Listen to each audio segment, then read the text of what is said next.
When he stepped through the doorway with a suitcase in hand and that same half-smile he wore as a teenager, something inside me cracked, but not where I expected.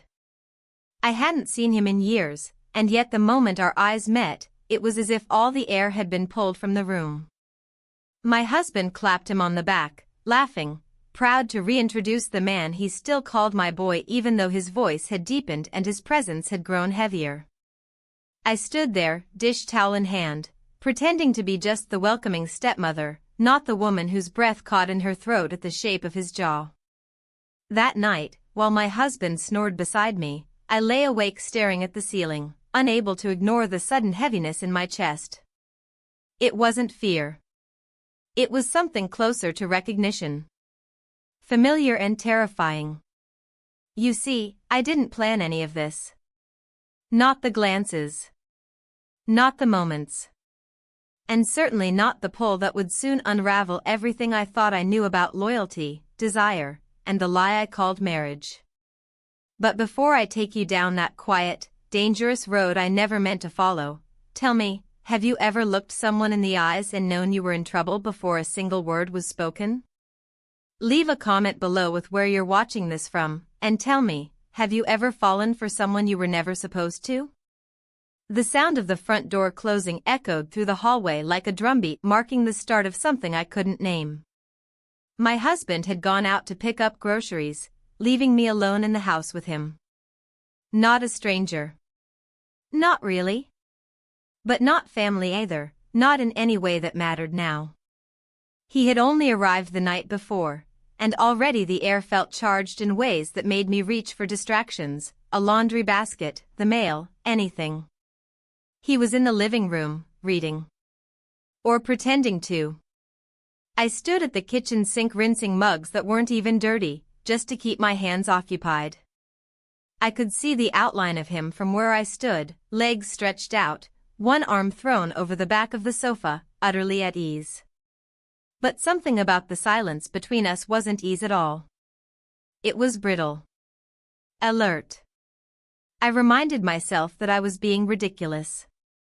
I was a grown woman, married for over a decade, and he was my husband's son from a previous marriage. A guest. That's all. But even that thought didn't sit comfortably. It wasn't that he was younger, though he was, or that he was attractive, though he was that, too. It was the way he carried himself, the way he looked at me without ever lingering long enough to make it obvious, and yet somehow, every glance still left a trace. After an hour of hovering between the kitchen and the hallway, I finally spoke. Do you want tea? His voice was calm, casual. Sure. That'd be nice. I made 2 cups, even though I didn't really want one. When I handed his to him, our fingers brushed, just briefly, a moment so short it shouldn't have mattered. But it did. It was like touching a flame and not being able to tell whether the heat was real or imagined. He said thank you, and I nodded, not trusting myself to speak again just yet. We sat in silence, separated by the stretch of the room, each of us pretending to sip and read and exist in our own spaces.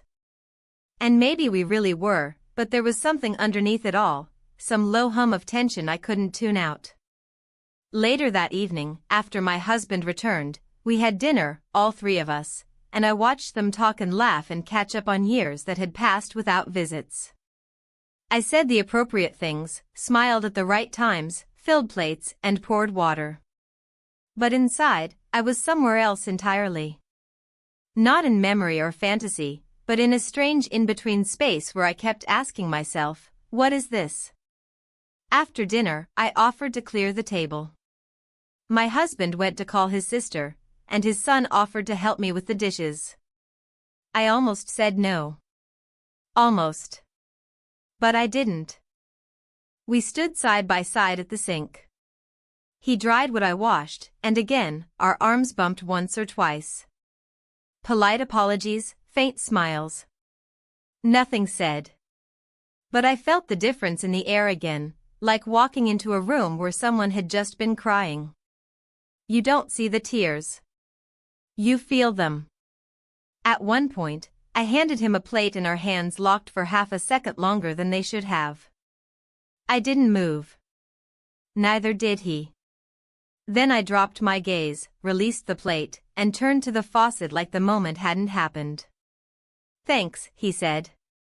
I nodded again. That night, I couldn't sleep. My husband fell into his usual rhythm of soft snoring, and I lay next to him, eyes wide, heart unsettled. The memory of that glance, that touch, kept playing in my mind like a song I didn't know the words to but couldn't stop humming. It wasn't about wanting him. Not yet. It was about being seen. I realized I couldn't remember the last time I felt that, not just noticed, but really seen. My husband loved me in a quiet, habitual way. He brought me tea in the mornings, reminded me to take my vitamins, paid the bills on time. It was kindness, responsibility. But passion? Excitement?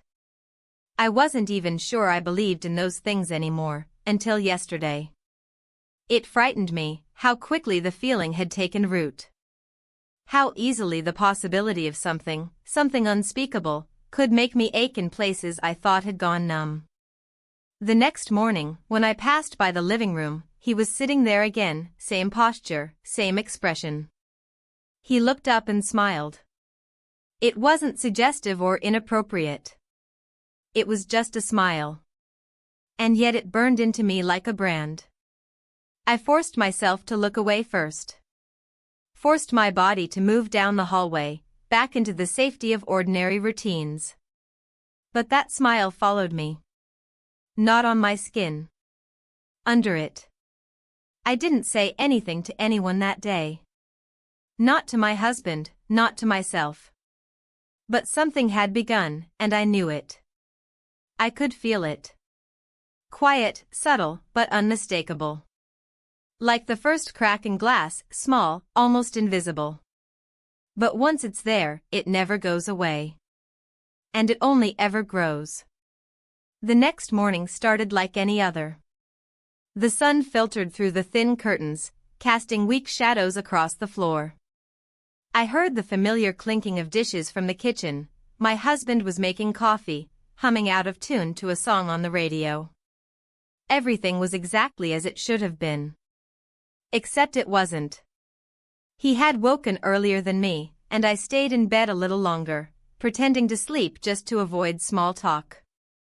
I needed the silence, the solitude, to gather the frayed edges of myself before stepping back into the performance of normal life. But even that effort felt heavy. There was a lingering tension in my chest, a dull ache that hadn't faded since last night. A part of me had hoped that with enough sleep, the weight of the moment would vanish, or at least become manageable. It hadn't. When I finally stepped into the kitchen, I smiled the kind of smile that felt rehearsed. My husband greeted me as he always did, light kiss on the cheek, coffee already poured. We talked about the weather, the errands for the day, and whether we should buy new cushions for the porch. I nodded and offered the appropriate responses, all while my eyes avoided the hallway that led to the guest room. He appeared not long after. I heard the quiet creak of the stairs, the rhythm of his steps, slower than my husband's, more deliberate. When he entered the room, he looked at me only briefly, but that glance was enough to stir the quiet storm that hadn't yet passed.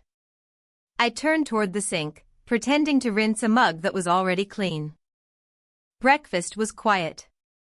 We sat around the table with clinking forks and chewed words. My husband told stories about work, some situation at the office that required his immediate attention, though he tried to frame it as gossip. He laughed. I tried. The young man across from me said little, offering occasional nods and smiles that never quite reached his eyes.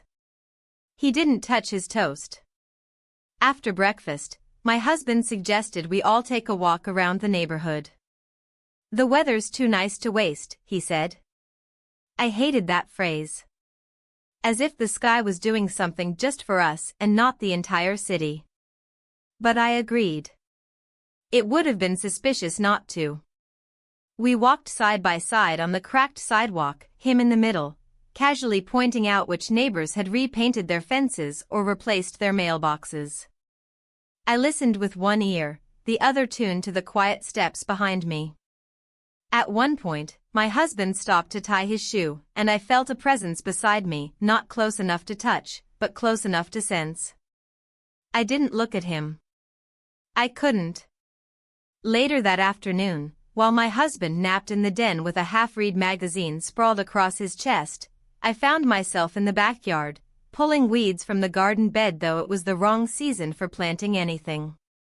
I needed to keep my hands busy, to feel dirt under my nails instead of the rising guilt in my stomach. The sun was too warm for autumn. I could feel sweat gather along my neck, but I didn't stop. He came outside without a sound. I didn't hear the door open or the soft thud of his steps on the patio. I only noticed him when I straightened and saw his reflection in the glass of the sliding door. He was watching me. Not with any expression I could clearly name. Just watching. He stepped down onto the grass, walking slowly toward where I stood. I didn't move. My gloves were stained and torn at the fingers. I remember how ugly they looked in that moment, how unprepared I felt. He stopped a few feet away and handed me a bottle of water. "Thought you might need this," he said. "Thanks," I murmured, not quite meeting his eyes. I drank too fast, the cold water burning down my throat. When I lowered the bottle, he was still there, still looking. The silence stretched between us again, and I felt my pulse quicken. The wind rustled the leaves in the trees, and for a moment, it felt like we were the only two people in the world. He took a small step forward. I stepped back. "You should go rest," I said, voice too firm, too sharp. His expression didn't change. He simply nodded and turned back toward the house. I watched him disappear through the glass door, leaving me alone with the dirt, the weeds, and my own trembling hands. That evening, I told my husband I had a headache. I didn't. But I needed an excuse not to sit between them on the couch while they watched a movie. I needed to be alone, needed space to think. Lying in the dark, I stared at the ceiling again. The cracks in the plaster looked like veins. My thoughts wandered places they shouldn't. I remembered the brush of our hands at the sink. The quiet intensity of his gaze. The unbearable stillness of the backyard. I didn't sleep. I waited until the house went quiet, until the lights were off and only the hum of the refrigerator kept me company. I crept downstairs to the kitchen for tea, real, this time. I needed warmth. As I stirred the spoon against the edge of the mug, I felt it again. That awareness. I turned. He stood in the hallway, barefoot, shirt clinging slightly to his chest. He said nothing. I said nothing. We stood like that for what felt like hours. Just looking. And then, slowly, he walked toward me. No sudden movements. Just a quiet, steady step. My breath caught somewhere between my chest and my throat. I wanted to move. I should have. But I didn't. And then. We kissed. It was brief. Gentle. Terrifying. We pulled away at the same time. Eyes locked. No words. Then he stepped back. Without another glance, he turned and left the kitchen. I stood there with the mug in my hand, the tea gone cold, my heart beating against my ribs like a warning. That night, I didn't sleep. Again. But this time, it wasn't restlessness. It was clarity. Something had changed, not just between us, but within me. Something had been awakened. Something I couldn't unfeel.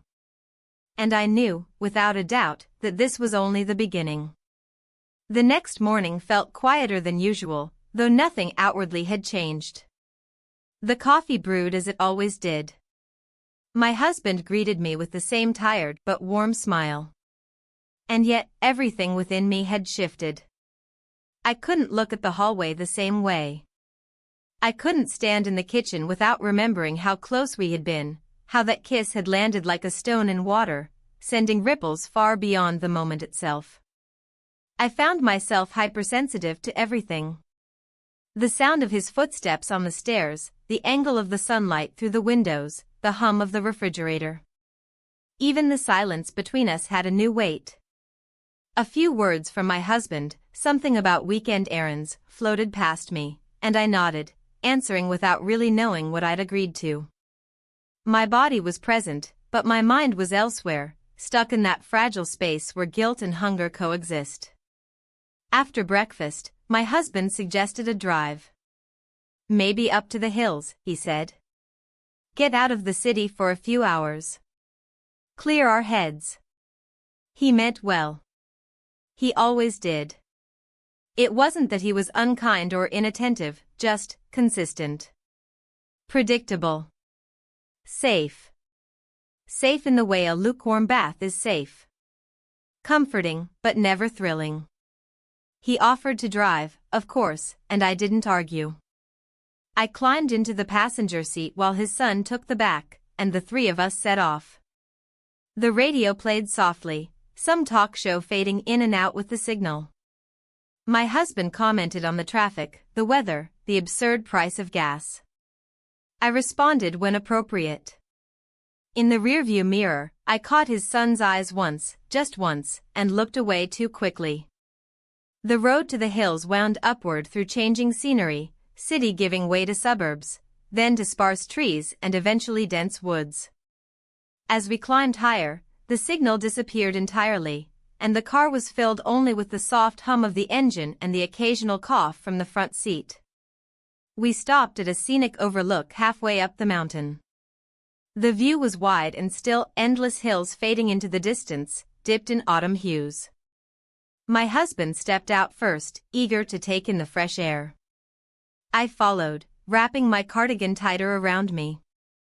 The wind was sharp, not enough to chill the bones, but enough to remind me I was alive. He stayed behind in the car for a few minutes, searching for something in his backpack. When he emerged, I noticed he'd changed his shirt. A trivial detail, maybe, but my eyes caught the way the fabric rested on his shoulders, the way his sleeves were pushed just enough to reveal his forearms. I looked away, again. We took pictures, the three of us, standing awkwardly close, smiles thin but present. My husband asked a passing couple to take one for us. I stood between them, acutely aware of the inches that separated me from both men, the lines that defined our roles and how easily, terrifyingly easily, those lines could blur. After the overlook, we continued further up the mountain, until we reached a small cabin resort we'd visited years ago. It had aged, like everything else, but still held a rustic charm. My husband had called ahead and booked a one-night stay.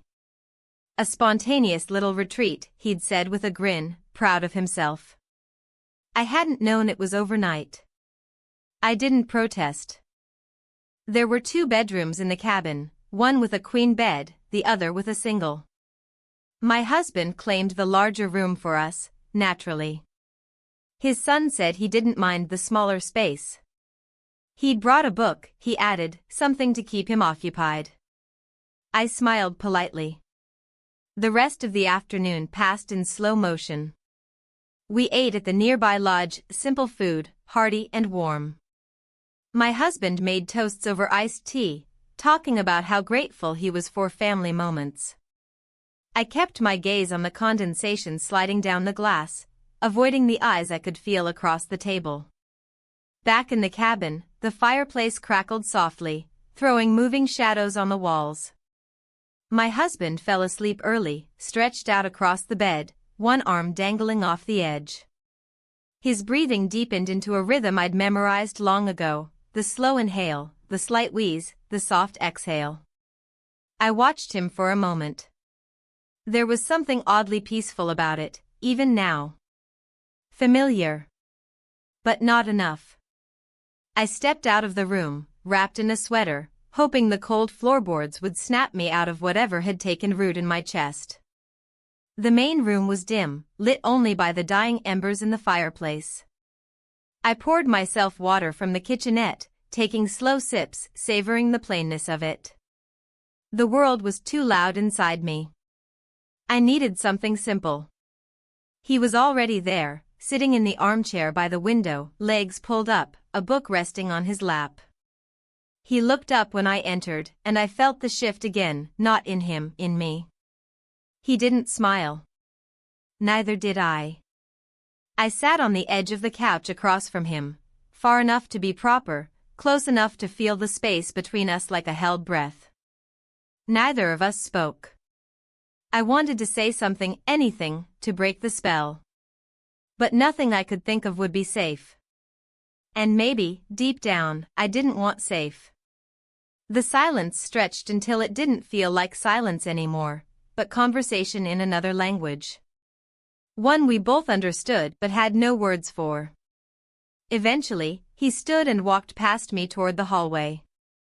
As he reached the door to his room, he paused, just slightly, and then disappeared behind it. The sound of the latch clicking shut felt louder than it should have.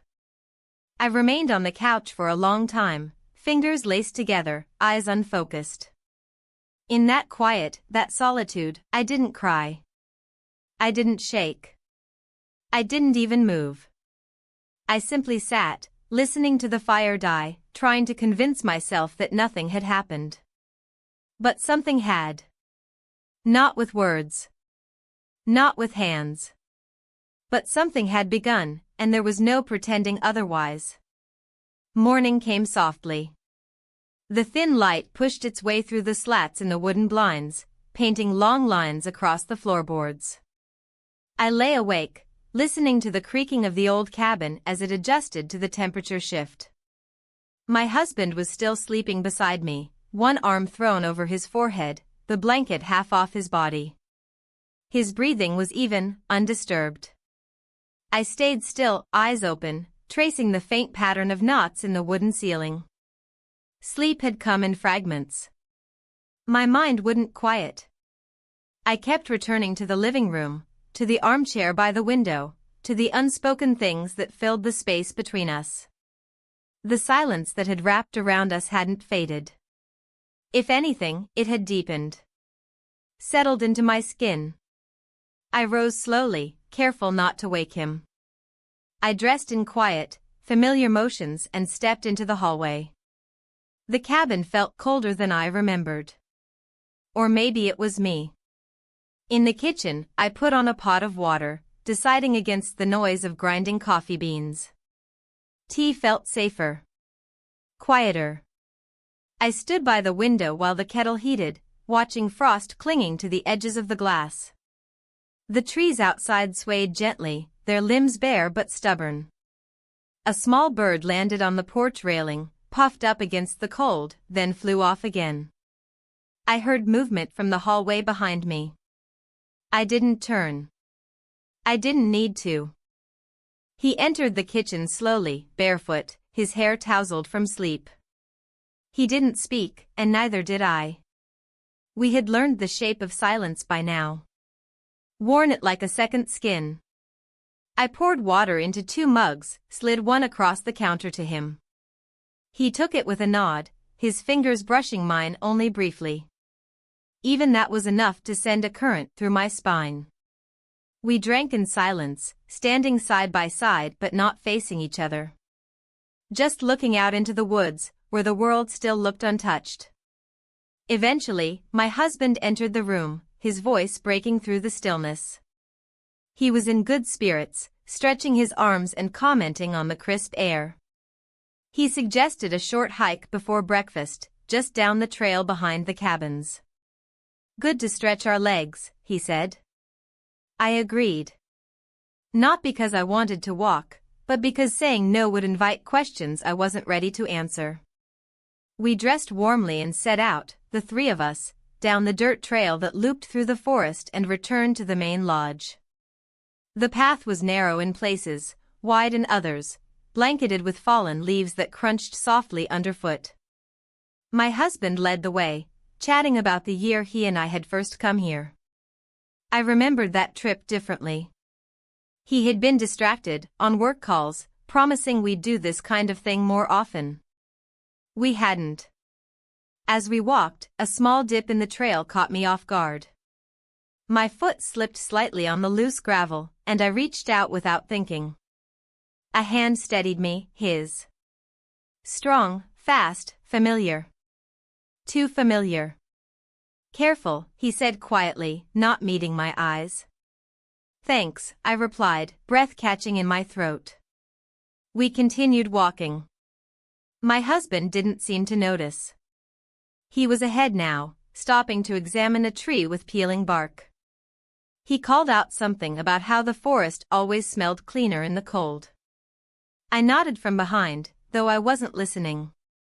By the time we returned to the cabin, my legs were tired and my mind was racing. I needed space. I needed to feel normal again.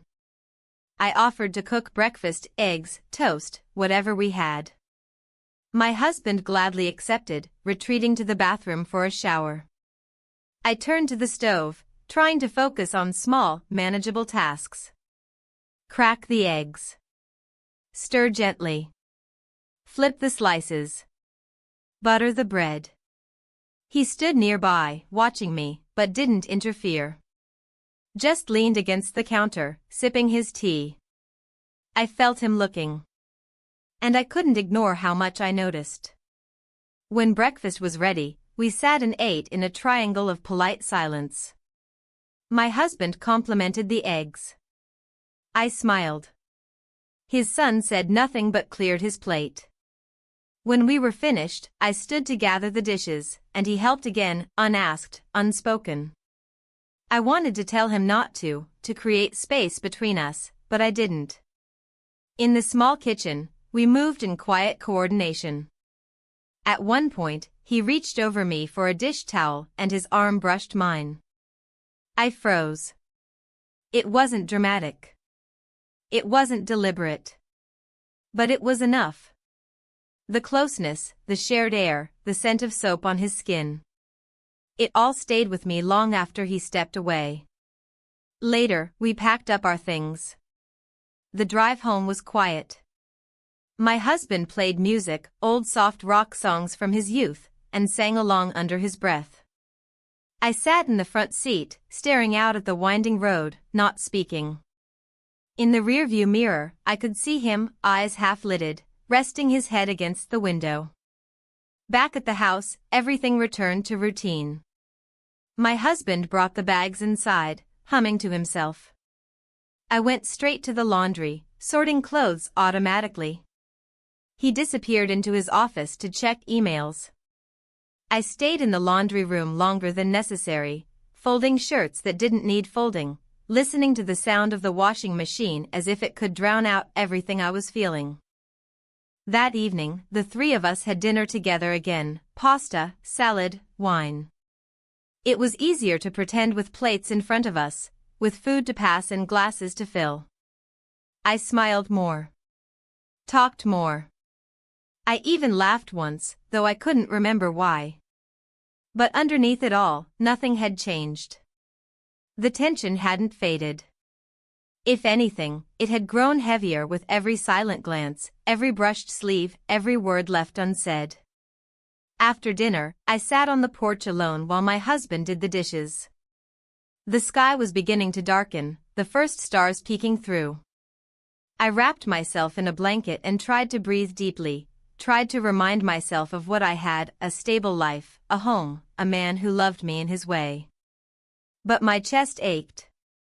When he stepped outside, just for a moment, just to bring me a glass of water, our fingers met again. Not for long. Not enough to mean anything. And yet, it meant everything. He left the glass beside me and went back in. And I sat in the dark, surrounded by the weight of what we hadn't done, and the unbearable clarity of what we already had. The days that followed blurred together in a strange rhythm, like steps taken on uneven ground. I found myself constantly aware of the quiet between moments, the space that used to feel harmless but now pulsed with something I couldn't name aloud. My husband went back to work, and the house regained its usual stillness, though nothing about it felt familiar anymore. Every hallway felt narrower. Every room, too full. He stayed in the guest room, unpacking slowly, as if unsure how long he planned to remain. I never asked. I told myself it wasn't my business. But I knew the number of steps between our rooms. I knew how quietly his door closed at night. I knew what time he made tea, and how he always stirred it exactly twice. I went about my days like someone walking a tightrope, carefully, steadily, trying not to look down. My husband noticed none of it. Or if he did, he said nothing. He asked about groceries. He made plans for the weekend. He kissed me on the temple before bed, murmuring, "You've been quiet lately." I smiled, said I was just tired. He believed me. But I wasn't tired. I was unraveling. It was a Tuesday afternoon when everything tilted again. The kind of day that doesn't demand anything, no holidays, no appointments, no pressure. I spent the morning sorting laundry, letting my fingers move through the motions without my mind following. The basket grew fuller, and I carried it to the living room to fold. He was there already, seated on the floor with a book open in his lap. He looked up as I entered, and something passed between us. Not surprise. Not discomfort. Just recognition. I sat on the couch, spreading towels and shirts across the cushions. He moved aside without needing to be asked, giving me room. We didn't speak. I folded in silence, hyper-aware of his presence, the way he exhaled, the quiet sound of a page turning, the movement of his fingers brushing hair from his eyes. The air between us was still, but not peaceful. It felt like the pause before a storm. Halfway through a pile of t-shirts, I dropped one. It fell between us. Instinctively, we both reached for it, and our hands met over the fabric. A shared breath. A moment that held far too much. We pulled away at the same time, and I stood, suddenly needing to move. To escape. I told him I was going for a walk. He didn't answer, but I felt his eyes on my back as I left the room. Outside, the sun was low, casting long shadows across the sidewalk. I walked without purpose, turning corners out of habit, not direction. The wind tugged at my sleeves. I kept my hands in my pockets, trying to keep them warm, trying to forget how his had felt. By the time I returned, the house was quiet. I stood at the door for a moment, unsure of whether I wanted to step back inside. But I did. Dinner that night was quiet. My husband had cooked pasta again, something simple. He talked about a coworker's promotion, about how he was considering a new project at work. I nodded, smiled where expected, picked at my plate. Across the table, his son barely touched his food. Afterward, my husband went to bed early, complaining of a headache. I stayed downstairs, staring at the television without really watching. The volume was low, just a hum in the background. Eventually, I turned it off. I stood in the kitchen, rinsing a glass, when I heard footsteps behind me. I didn't turn. I didn't have to. He stood close enough that I could feel the warmth of him. Not touching, but near. My breath caught, held, waited. "I'm leaving soon," he said quietly. I turned my head just slightly, enough to see him out of the corner of my eye. "Why?" He didn't answer right away. Just looked at me. And then, softly, because I don't trust myself anymore. I wanted to tell him not to say that. I wanted to tell him he wasn't the only one. But the words didn't come. I just stood there, fingers clenched around the edge of the sink. He stepped back. I turned around slowly. We looked at each other for a long time. No words. Just the truth that had been waiting for a way out. And then, we kissed. It wasn't planned. It wasn't careful. It simply happened. We kissed. It was brief. Too brief to change anything, but far too long to pretend it hadn't happened. When it ended, we stood there, both a little breathless, both unsure of what came next. "I'm sorry," he said, voice low. I nodded. "Me too." He turned and left the kitchen without another word. I didn't follow. I poured myself a glass of water with trembling hands, trying to steady the storm inside me. That night, I lay in bed beside my husband, who was already asleep. His breathing was slow, steady. I stared at the ceiling, unable to close my eyes. I had crossed a line. No one knew. But I did. And I couldn't go back. The next day unfolded like a breath held too long. Nothing outwardly changed, and yet I moved through the house as if everything had. My limbs felt heavier, as if every step was a negotiation with gravity. I made the bed, swept the kitchen floor, refilled the sugar jar, tasks that once passed unnoticed, now performed with the mechanical precision of someone trying to appear composed. He didn't come downstairs until late. I heard the creak of his door, the soft thud of his steps, and then the sound of the bathroom door closing. The house was too quiet. Even the clock seemed to tick slower.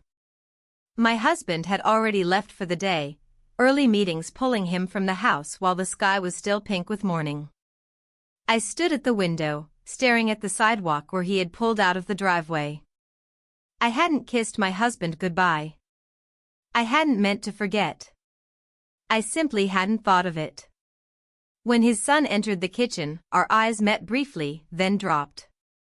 He moved to the cupboard, pulled down a mug, poured himself coffee, all in silence. I watched the steam rise from the cup, twisting and vanishing into nothing. "I'm looking at places," he said, not facing me.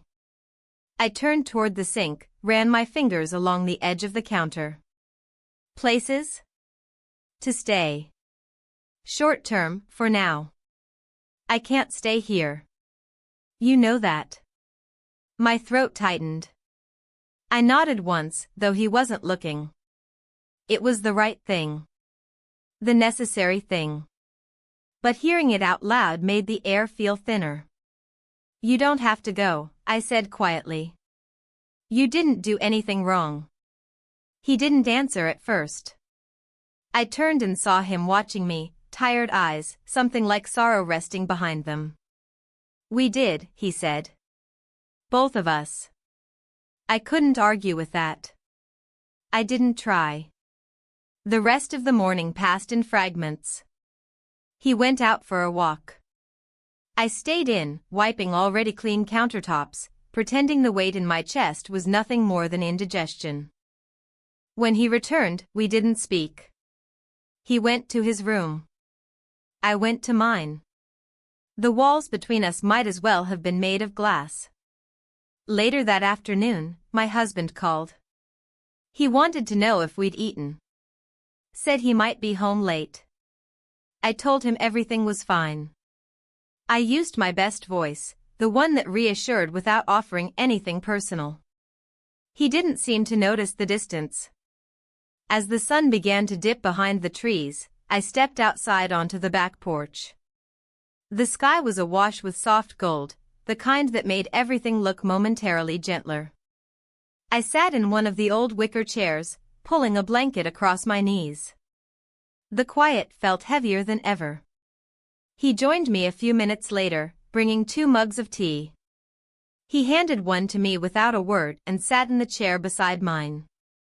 We sipped in silence, the clink of ceramic against ceramic the only sound between us. "I leave tomorrow," he said eventually. I looked straight ahead. "Where will you go?"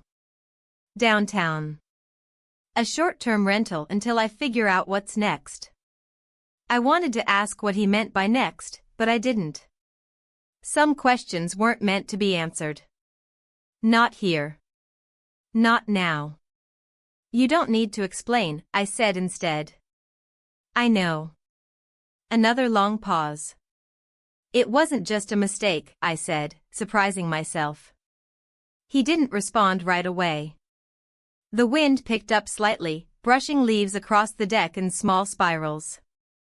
No, he said finally. It wasn't. That night, the three of us had dinner again. It was the last time. My husband grilled chicken. I made salad. He set the table. We ate like a family, at least on the surface. Beneath the quiet chewing and casual conversation, there was a shared understanding that none of this would last. Afterward, I stood in the kitchen rinsing plates. My husband turned on the television in the other room. He called out for us to join him once the show started, but I didn't move. His son dried the dishes beside me, and for several minutes, we worked in silence. When the final plate was put away, we stood there, not quite facing, not quite turned away. This is the part where we forget, I said softly. I don't think I can. Neither can I. But we both knew we'd try. That night, I didn't sleep. Again. I lay awake, heart echoing in my ears, thoughts looping in uneven circles. I knew he was still awake. I could feel it in the air, like static. A restless energy connecting our two rooms, refusing to settle. And sometime past midnight, the hallway creaked. I rose. We met in the space between, no words, no hesitation. We spent the night together. Morning came too soon. The light was soft at first, seeping through the curtains with an almost apologetic gentleness. I opened my eyes slowly, unsure of where I was until the air around me gave it away. Different. Tense. Still. My heart responded before my memory did, a tightness blooming in my chest that didn't need reminding. I sat up carefully. The room was quiet, still washed in gray. The world hadn't changed. Not really. But I had. Something fundamental had shifted, not just in what I'd done, but in who I had become overnight. There was no way to label it that made it sound less significant. Less real. No matter how much I might have wanted to downplay it or wrap it in silence, the truth settled around me like dust. I pulled on my robe and stepped lightly into the hallway. The house was still asleep. The familiar creaks of the floorboards greeted me, but they didn't feel comforting anymore. They felt intrusive, as if the house itself had witnessed what I could never admit aloud. I passed by the closed door of the guest room without pausing. I didn't need to look. Downstairs, the kitchen was empty. I moved through it slowly, every motion deliberate. I filled the kettle, turned the knob for the stove, leaned on the counter while I waited for the whistle. My fingers trembled, not violently, but just enough to remind me I wasn't in control. When the water was ready, I made 2 mugs of tea out of habit. One for me. One for someone who might not come down. I sat at the kitchen table, wrapped in my robe, legs curled beneath me. The tea steamed in my hands. I stared out the window at the backyard, the early sunlight catching on the frost-covered grass. It looked peaceful. Completely unaware of the weight pressing against my chest. I don't know how much time passed before I heard footsteps. He entered the kitchen slowly, cautiously. Our eyes met only briefly. No words. He poured himself tea from the mug I'd prepared and sat across from me. We didn't speak. We didn't need to. Every breath felt louder than usual. Every sip, every glance, every shift in posture, they said enough. More than enough. Eventually, he broke the silence. I'm leaving today. Early. I nodded once. Okay. He looked down at the mug in his hands, fingers wrapped tightly around it. It's better this way. I know. But knowing didn't make it easier. It didn't soften the sharp edges of goodbye, or the way it scraped at my insides. "I didn't mean to hurt you," he said quietly. "You didn't," I replied, though I wasn't sure if that was true. I didn't know which version of me he'd touched, the woman who had felt invisible, or the one who had come alive again because of him. Neither of us had anything else to add. So we finished our tea in silence. He packed quickly. I didn't help. I stayed in the kitchen, wiping counters that didn't need wiping, straightening chairs that hadn't been moved. My husband wasn't due back for several hours. There would be no witnesses to this departure. No explanation required. When he finally came downstairs with his bag slung over his shoulder, he paused in the doorway. I turned, leaning against the back of a chair, and for a moment, the space between us felt insurmountable. "Take care of yourself," he said. "You too." He opened the door, stepped out, and closed it behind him without looking back. I stood there for a long time, staring at the door, expecting something, anything, to happen. A return. A forgotten item. One last word. But nothing came. The house felt different after he left. Not just emptier, quieter in a way that made my skin feel too tight. I moved through the rooms like a stranger in my own life. I tried to sit and read. I couldn't focus. I tried to clean. Everything was already spotless. I tried to sleep. My body refused to rest. By mid-afternoon, I finally allowed myself to cry. Not loudly. Not dramatically. Just quiet tears that rolled down my cheeks as I stood in the laundry room folding towels. It didn't feel like grief. It didn't feel like regret either. It felt like the aftermath of a storm, everything technically intact, but rearranged. Changed. When my husband returned home, he greeted me with a kiss on the forehead. I asked about his day. He told me about a meeting that had been cancelled and a colleague who had brought in muffins. I smiled. I nodded. I played the part well. He asked if his son had said goodbye. I said yes, and that he had mentioned a temporary place downtown. My husband didn't question it. He seemed satisfied. Relieved, even. Maybe he thought space was good for all of us. Maybe he'd felt the tension and hadn't known what it was. That night, we ate dinner together. Just the two of us. Like before. He talked about plans for the weekend. I agreed to them. He asked if I wanted to watch something. I said yes. We sat on the couch, a blanket draped across our legs, the television flickering in front of us. He laughed at the jokes. I smiled when I remembered to. Eventually, we went to bed. He fell asleep quickly. I lay beside him, staring into the dark, listening to the rhythm of his breath. I wasn't thinking about guilt. I wasn't thinking about what had happened. I was thinking about what hadn't. About the parts of me that had awakened and would not go quietly back to sleep. And I knew, even as I lay there still and silent, that nothing in my life would ever feel quite the same again. In the days that followed, a strange kind of stillness settled into the house. Not a peaceful stillness, not the kind that soothes or comforts, but one that hovered, quiet and watchful, like the moment just before a branch breaks beneath your foot. My routines resumed, but I moved through them like someone mimicking the shape of a life rather than living it. The mornings came and went in gray repetitions. Coffee, dishes, emails, folded laundry, silence.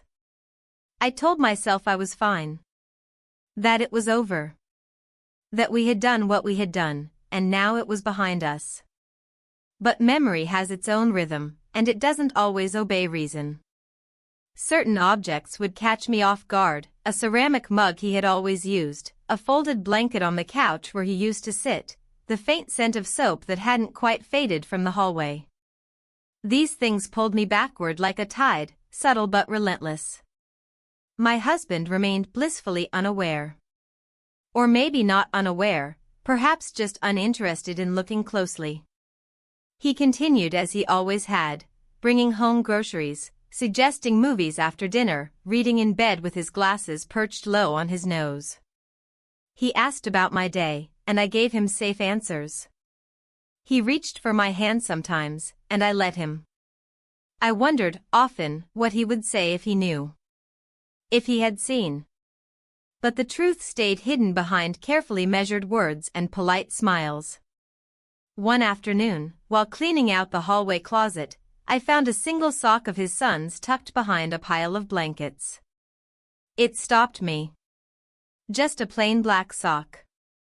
But I stared at it for a long time, my hand still, my breath caught somewhere between memory and denial.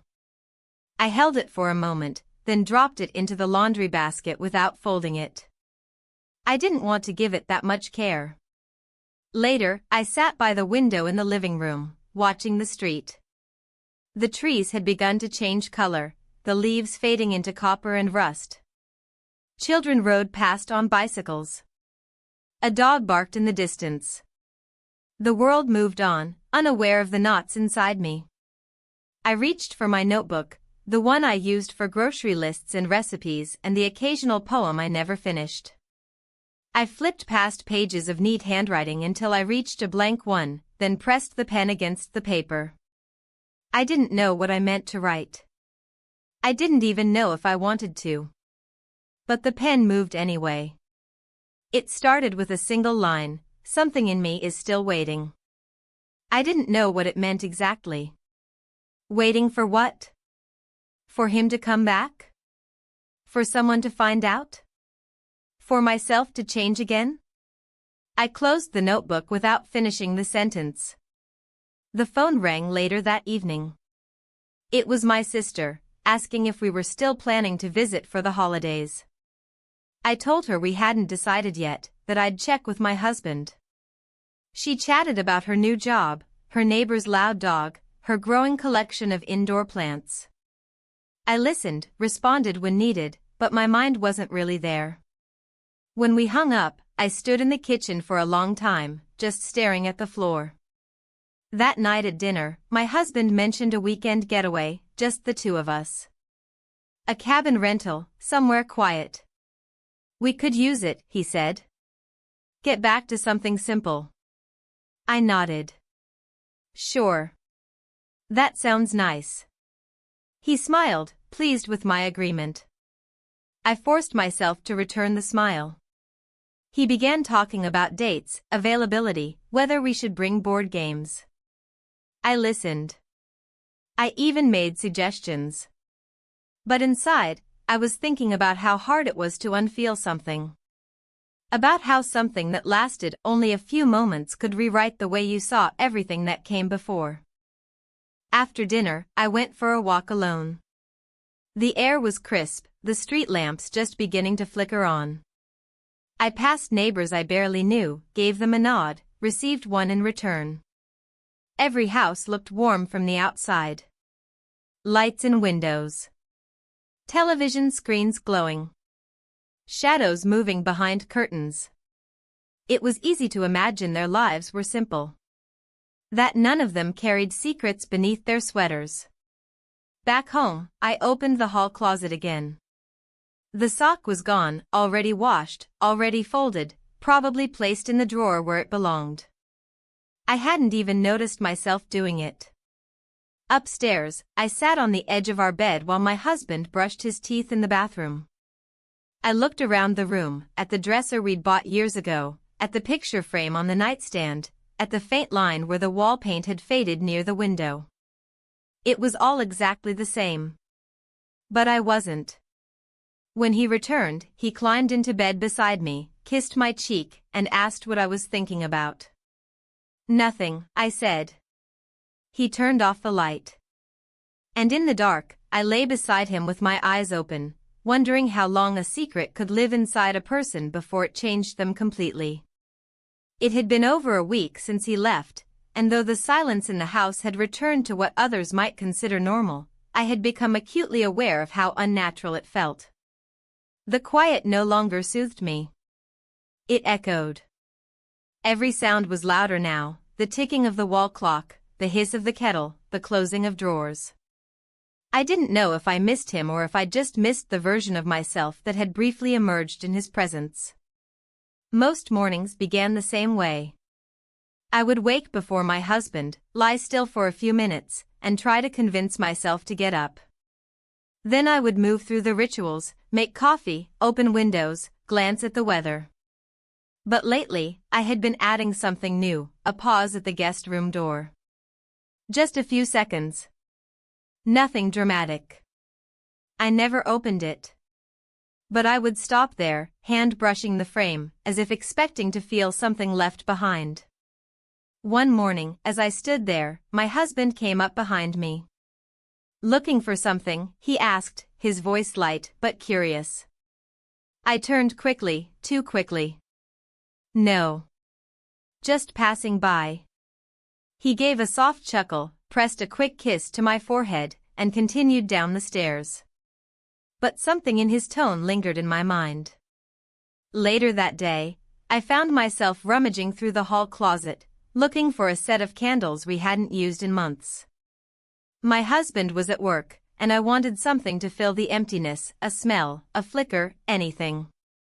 I ended up pulling out more than I meant to, an old box of scarves, a folded blanket we used to keep in the car, and a small book that must have fallen between the shelves long ago. It wasn't mine. I sat on the floor and turned it over in my hands. A journal. Plain black cover. Worn edges. I flipped through the first few pages. Most of them were blank, but a few had short notes, sketches of cities, observations, maybe pieces of something he had been working on. It felt like trespassing, but I couldn't stop. There were no confessions, no obvious truths. Just glimpses of thought. And in the margin of one page, sometimes, silence says everything. I closed the journal and placed it back exactly where I'd found it. I didn't take it. I didn't mention it. But I couldn't stop thinking about that line. That evening, after dinner, my husband sat with his laptop on the couch, distracted by work emails. I cleared the table, then lingered at the sink longer than necessary, wiping clean dishes again. I kept glancing at him, wondering if he still saw me the same way. If he ever had. At one point, he looked up. "You've been different lately," he said. "Quieter." "I've just been thinking," I replied.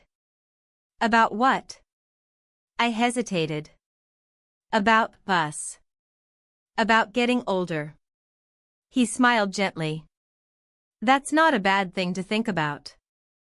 I nodded, drying my hands on a towel. But I didn't continue the conversation. I didn't want to hear what he might say if he pressed further. I didn't want to lie again. That night in bed, I stayed awake longer than usual. He fell asleep beside me with ease, body warm, breath steady. I watched the ceiling until the dark blurred everything into a dull, colorless haze. The next day, I told myself I would try harder. That I would reclaim something.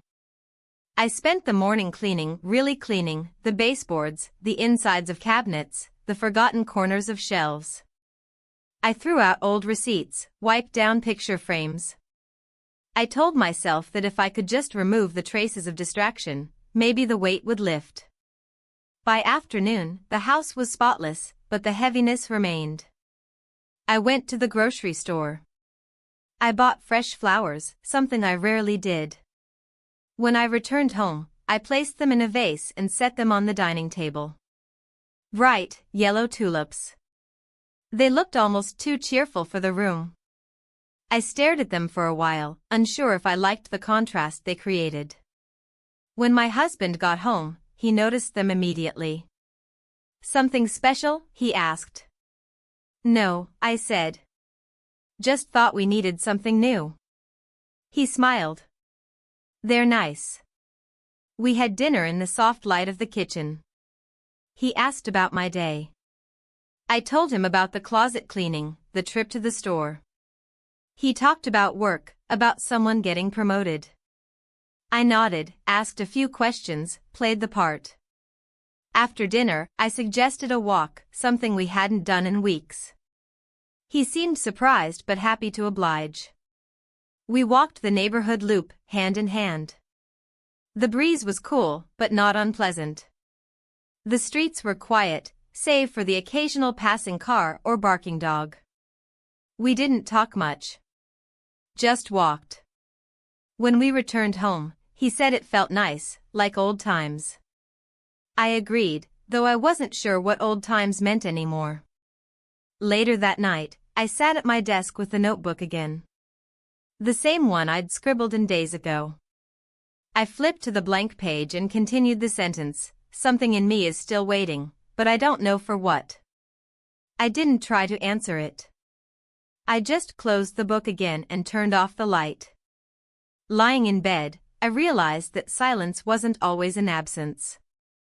Sometimes, it was a presence that wrapped around everything, changing its shape.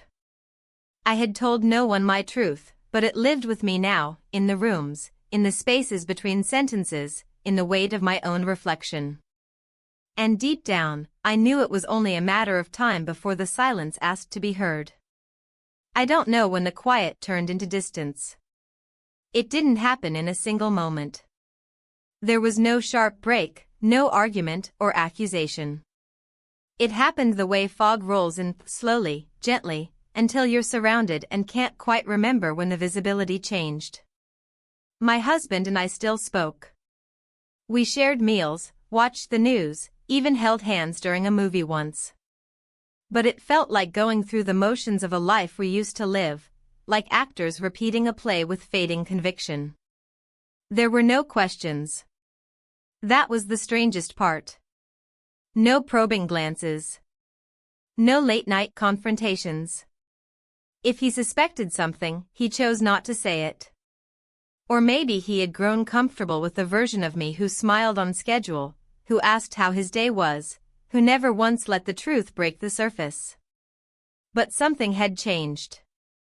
I began to notice the way he avoided eye contact for too long, the way his voice faltered sometimes when he said "I love you." Small things. Nothing I could point to. But the air between us was no longer the same. One morning, I stood in front of the bathroom mirror longer than usual. I looked at myself not to fix my hair or check my makeup, but to really see who was looking back. My face hadn't changed. The same lines traced my eyes, the same tired curve of my mouth. But behind my eyes was someone else. Someone heavier. Quieter. I cleaned out drawers that afternoon. The ones we always meant to organize but never did. Old receipts, broken pens, charger cables for phones we no longer used. In the back of one, I found a photo of the three of us, my husband, his son, and me, from years ago. A vacation near the lake, all of us smiling, sunlit and carefree. I stared at it for a long time. Not with longing. Just curiosity. Wondering who that woman in the photo had been. Wondering if I had ever really been her. I placed the photo in a box, closed it, and pushed it back into the drawer. Later, while folding laundry, I paused over a shirt of his, the son's. It must have ended up in our basket by mistake. I held it longer than I should have, the fabric soft and familiar. I pressed it once to my chest, then quickly folded it and slid it into a bag with other things meant for donation. When my husband came home that evening, he brought flowers. Daisies. I hadn't mentioned wanting any, but he said he thought the house needed something bright. I arranged them in a vase, thanked him, placed them beside the yellow tulips that had begun to wilt. The colors clashed slightly, but I left them both. There was something honest about it. We sat down to dinner. Chicken and rice. I had cooked it earlier and kept it warm in the oven. We ate in near silence, the clinking of forks against plates louder than usual. I asked him about his day. He answered with enough detail to fill the air, but not enough to linger. We were both careful, walking lines neither of us had drawn but instinctively respected. After the meal, he stood at the sink while I dried. At one point, he passed me a plate, and our hands touched. Not accidentally. Just naturally. He looked at me then, not deeply, not searching, just seeing. "You seem better lately," he said. I forced a smile. "I've been trying." He nodded. Said nothing more. The moment passed. That night, I went out to the backyard alone. The sky was clear, the stars sharp and distant. I sat on the old bench near the tree we planted the year we got married.